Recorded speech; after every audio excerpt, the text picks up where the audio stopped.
কাছেও দূরের যে যেখান থেকে আমার ভিডিও দেখছেন প্রিয় বন্ধুরা সবাইকে আসসালামু আলাইকুম। কেমন আছেন আপনারা সবাই?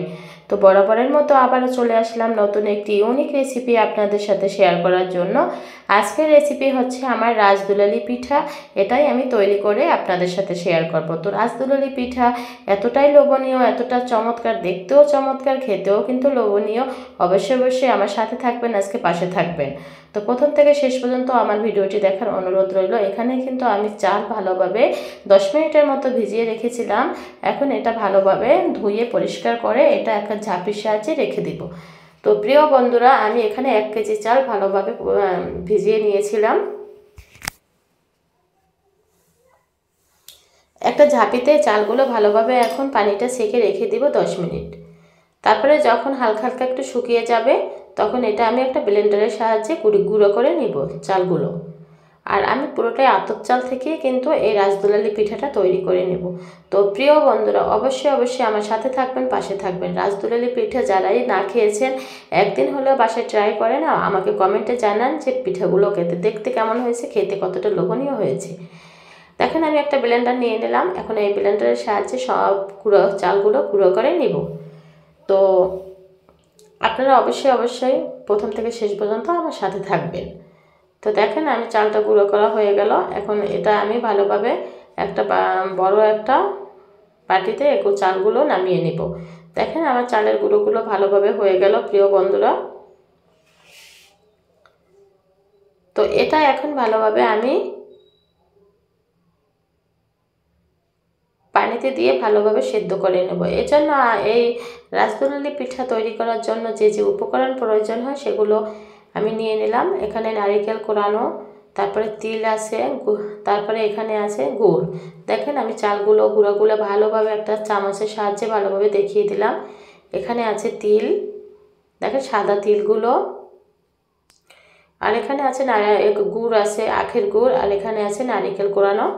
তো এই পিঠাটা প্রিয় বন্ধুরা এতটা যে লোভনীয়, বাসায় ট্রাই যে না করেছে কখনোই বুঝতে পারবে না। একদিন হলেও বাসায় ট্রাই করেন এবং রাজদুলালি পিঠাটা কেমন সেটা একটু দেখেন।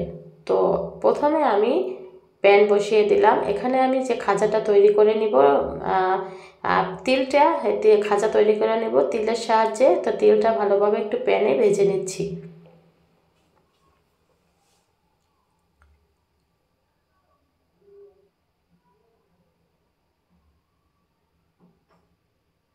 দেখেন এটা হালকা একটু কালারটা চেঞ্জ হলে আমি উঠিয়ে ফেলবো, উঠিয়ে একটু গুঁড়ো করে নিব এই তিল। আস্তে আস্তে আপনারা দিতে পারবেন, কোনো সমস্যা নেই, কিন্তু এটা একটু খাজার সাথে নারকেল গুঁড়ের সাথে একটু মিশবে কম। যদি একটু গুঁড়ো করে নেই, হালকা গুঁড়ো করে নেই, তাহলে কিন্তু একটু খাজা নারকেল গুঁড়ের সাথে ভালোভাবে মিশে যাবে। এই জন্য আমি একটু হালকা টালা দিয়ে এটা একটু গুঁড়ো করে নেব ব্লেন্ডারের সাহায্যে। আপনি পাটায় ও শিলপাটায় বেটে নিতে পারেন। তো এটা একটু দেরি হয়, সময় লাগে, এই কারণে আমি একটা ব্লেন্ডার মেশিনে গুঁড়ো করে নিয়েছি। এটা একটা প্লেসে আমি ভালোভাবে রেখে দিলাম ঠান্ডা হওয়ার জন্য। আর গরম গরম যদি আপনি ব্লেন্ডার মেশিনে গুঁড়ো করেন তাহলে হয়তো ব্লেন্ডারের সমস্যা হতে পারে। আমি ঠান্ডা করে নিলাম। আর নিপাস কুকিং জার্নির রেসিপি কিন্তু সবসময় সহজভাবেই তৈরি করে আমি দেখাই। নিপাস কুকিং জার্নির রেসিপি মানেই কিন্তু সহজ রেসিপি। তো অবশ্যই অবশ্যই আপনারা যদি কেউ না বুঝতে পারেন আমার রেসিপি, অবশ্যই আমাকে কমেন্ট করবেন, অবশ্যই আমি রিপ্লাই করব। দেখেন আমি ব্লেন্ডারের সাহায্যে গুঁড়ো করে নিলাম। এখন প্রথমে আমি চালের গুঁড়োটা ভালোভাবে আমি এটা সেদ্ধ করে নিব। তো এখানে আমি 2 পট পরিমাণ পানি দিয়েছি, আর একটু পানি উঠিয়ে রেখেছি, যদি লাগে পরবর্তীতে দিয়ে দেবো। তো চালের গুঁড়ো নিয়ে নিলাম টোটাল 4 পট করে, 4 পট এখানে চালের গুঁড়ো আছে, সবগুলো আমি দিয়ে দিলাম। দিয়ে এখন এই পানির উপরে হালকা একটু উপরে এরকম করে দিয়ে ফাঁকা ফাঁকা করে দিয়ে আমি একটু ঢাকনা দিয়ে রেখে দিব, তাহলে গুঁড়োটা সেদ্ধ হবে পানির সাহায্যে।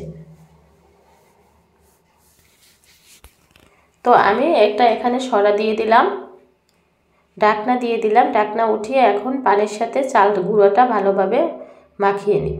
দেখেন খুন্তির সাহায্যে ভালোভাবে নাড়িয়ে চাড়িয়ে নিব, তাহলে কিন্তু আমার এটা সিদ্ধ হয়ে যাবে। আর এটা একটু কম সিদ্ধ হলেও সমস্যা নাই, যেহেতু এটা আমি ভাপে দিব। ভাপে দিলে কিন্তু চালের গুঁড়োটা অত বেশি সেদ্ধ করার প্রয়োজন হয় না। আর আপনি যদি সেদ্ধ করতে পারেন তাহলে কিন্তু পিঠাটা অনেক শক্ত হবে, খেতে অসাধারণ লাগবে। এখানে কিন্তু আমি লবণ দিয়ে দিয়েছি 2 স্বাদ মতো। তো ঢাকনা দিয়ে দিলাম। ঢাকনা দিয়ে একটু ভাপে রাখার জন্য, যেহেতু এটা যেন সেদ্ধ হয়ে যায়।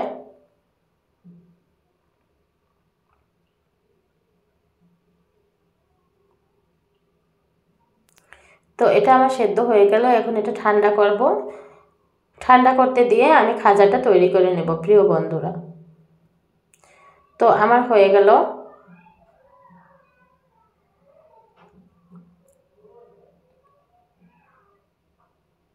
আমার কিন্তু এটা ভালোভাবে সেদ্ধ হয়ে গেল। আবার একটু নাড়িয়ে চাড়িয়ে নিচ্ছি। দেখেন সেদ্ধ হয়ে গেল আমার। এখন একটা মানে বাতাসের সাহায্যে আমি এখন এটা ঠান্ডা করে নিব। আর এখানে কিন্তু আমি খাজা তৈরি করার জন্য নারিকেল কোরানো আর গুড় নিয়ে নিলাম। তো এখানে আমি পানি দিয়ে দিলাম 1/2 কাপ পরিমাণ। তার মধ্যে আমি আখের গুড় দিয়ে দিলাম। আখের গুড় দিয়ে এটা যখন একদম পানির সাথে গলে যাবে তখন আমি নারিকেল কোরানো দিয়ে দিব।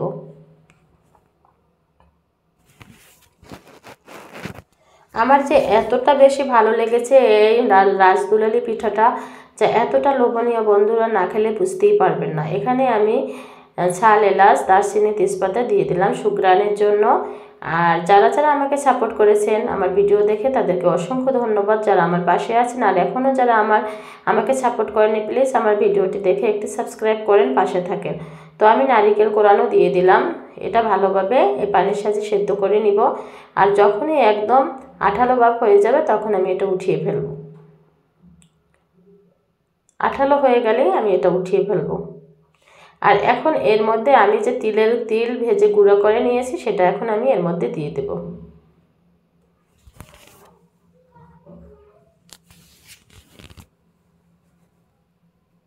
এখন এই তিল গুঁড়ো করে নিয়েছি, তিলটা দিয়ে দিলাম। তিল গুঁড়া দিয়ে দিলাম, দিয়ে ভালোভাবে নারকেল আর গুড়ের সাথে মিশিয়ে নিব।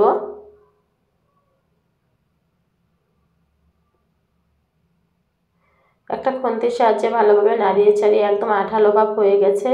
এখন আমি এটা আর একটু নাড়িয়ে চাড়িয়ে উঠিয়ে ফেলবো বন্ধুরা।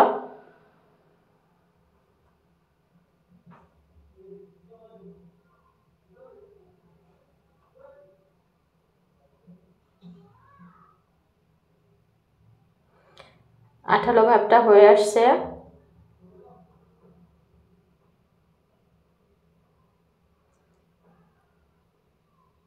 আমার হয়ে গেল খাজা তৈরি। তো নিয়ে নামিয়ে ফেললাম একটা ফ্রিজে, খাজা বানিয়ে নিলাম। এখন আমি যেটা করব, এই পর্যায়ে আমি যে চালের গুঁড়া সেদ্ধ করে নিয়েছিলাম, এটা আমি ভালোভাবে এখন হাত দিয়ে মাখিয়ে একদম সফট করে ফেলবো। দেখেন ঠান্ডা হয়ে গেছে। এখন মাখিয়ে একদম হাত দিয়ে একটু হালকা হালকা একটু পানি দেব, যদি একটু শক্ত হয়ে যায় তাহলে পানির সাহায্যে ভালোভাবে হাত দিয়ে মাখিয়ে একদম সফট করে ফেলবো। পিঠা তৈরি করার পর্যায়ে নিয়ে আসবো এই ডোটা। তো চালের গুঁড়োর ডোটা এত মসৃণভাবে সফট করে আমি নিয়ে নিলাম। দেখেন বন্ধুরা, এখন আমি বাটির মতো করে সাইজ করে আমি রাজদুলালি পিঠা তৈরি করব। এই আমি ডো নিয়ে নিলাম, একটু একটু করে চালের গুঁড়োর ডোটার অল্প অল্প কিছু নিয়ে নিলাম। আর দেখেন আমি কিভাবে তৈরি করি। এটা একটা বাটির মতো তৈরি করতে হবে বন্ধুরা।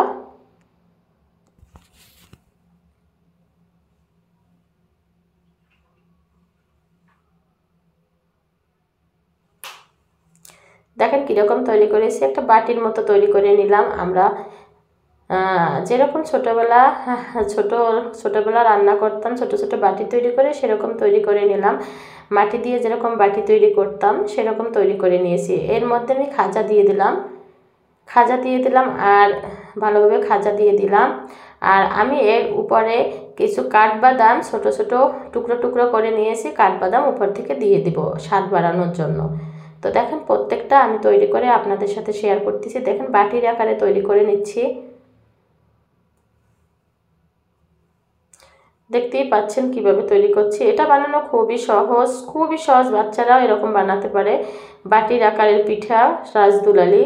তো এর মধ্যে এখন আমি খাজা দিয়ে দেব। একটু খাজা বেশি দিলে কিন্তু খেতে অনেক বেশি লোভনীয় হবে। তো আপনাদের সুবিধার্থে আর একটা আমি বানিয়ে আপনাদের সাথে শেয়ার করতেছি প্রিয় বন্ধুরা।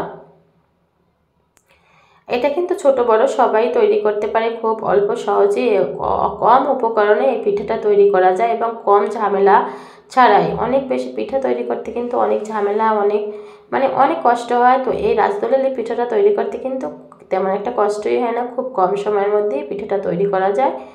তো আমি এর মধ্যেও দিয়ে দিলাম, প্রত্যেকটা তৈরি করে আমি এরকম দিয়ে দিচ্ছি খাজা দিয়ে। এর উপরে আমি আস্তে আস্তে যে কাঠবাদাম নিয়েছিলাম, দেখেন কাঠবাদামগুলো ভালো ভালো টুকরো টুকরো করে নিয়েছি, নিয়ে এখন এর উপর থেকে একটু স্বাদ বাড়ার জন্য কাঠবাদাম দিয়ে দিচ্ছি। কতটা দেখতে চমৎকার দেখাচ্ছে প্রিয় বন্ধুরা, এভাবে সবগুলো আমি বানিয়ে নেব। আর প্লিজ প্লিজ বন্ধুরা আমার ভিডিওটি অবশ্যই দেখবেন, আমার সাথে থাকবেন, পাশে থাকবেন এবং সাবস্ক্রাইব করবেন।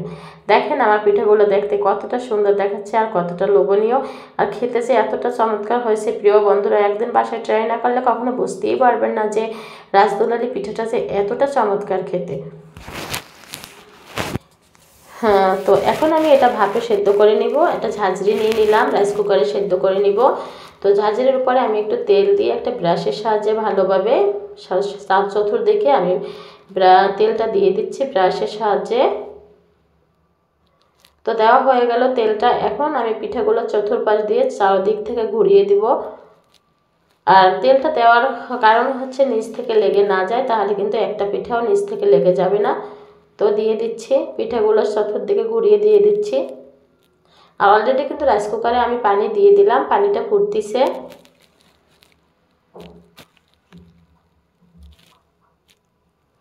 হয়ে গেল আমার ঝাঁঝরিতে পিঠাগুলো দেওয়া। এখন আমি একটা রাইস কুকারের উপর দিয়ে দেবো। দেখেন পানিটা কিন্তু বেশ ফুটতিছে। এখন আমি এর উপর দিয়ে দিলে কিন্তু পিঠাটা আমার 5 মিনিটের মতো হয়ে যাবে। দেখেন পানিটা দেখিয়ে দিচ্ছি, এখন দিয়ে দিলাম, দিয়ে ঢাকনা দিয়ে দিব ভালোভাবে। এটা আমি 5 থেকে 7 মিনিটের মধ্যেই ঝাঁঝরিটা আমি উঠিয়ে ফেলেছি, সেদ্ধ হয়ে গেছে। তো আমি দেখেন 5 থেকে 6 মিনিটের মধ্যেই চলে আসলাম, আমার এই পিঠা হয়ে গেল। মাশাআল্লাহ অনেক সুন্দর দেখতে হয়েছে আর খেতে যে এতটা লোভনীয় হয়েছে প্রিয় বন্ধুরা, যা আমি আপনাদের বোঝাতে পারবো না। একদিন বাসায় অবশ্যই ট্রাই করেন, আমাকে কমেন্টে জানান যে খেতে কেমন হয়েছে। তো পিঠাগুলো এখন একটা প্লেটে আমি পরিবেশন করে আপনাদের সাথে শেয়ার করব। পিঠাগুলো তো অনেক বেশি গরম, আমি হাত দিয়ে ধরতে পারছি না। তো এটা একটু ঠান্ডা হলেই আমি একটা প্লেটে নিয়ে আপনাদের সাথে পরিবেশন করে দেখিয়ে দিচ্ছি। তো একটা প্লেটে নিয়ে নিলাম সব পিঠাগুলো। দেখেন দেখতে কিন্তু অনেক বেশি চমৎকার দেখাচ্ছে এবং খেতে কিন্তু আরও বেশি লোভনীয় হয়েছে। তো রেডি হয়ে গেল আমার রাজদোলালি পিঠা। তো বাসায় যদি নতুন মেহমান আসে, জামাই আসে, তাদের সামনে কিন্তু এই রাজদোলালি পিঠাটা অনেক বেশি দেওয়া হয়। তো আমি দেখিয়ে দিলাম কিভাবে খুব কম সময়ে আর অল্প উপকরণে রাজদোলালি পিঠা তৈরি করা যায়। তো এই তো আমার পিঠা রেডি হয়ে গেল। আর অবশ্যই একদিন বাসায় ট্রাই করবেন আর আমাকে কমেন্টে জানাবেন যে পিঠাগুলো খেতে কেমন হয়েছে, দেখতে কেমন হয়েছে। প্রিয় বন্ধুরা আমি কিন্তু অপেক্ষায় থাকবো আমার প্রিয় বন্ধুরা কে কে এই রাজদোলালি পিঠাটা তৈরি করেছে।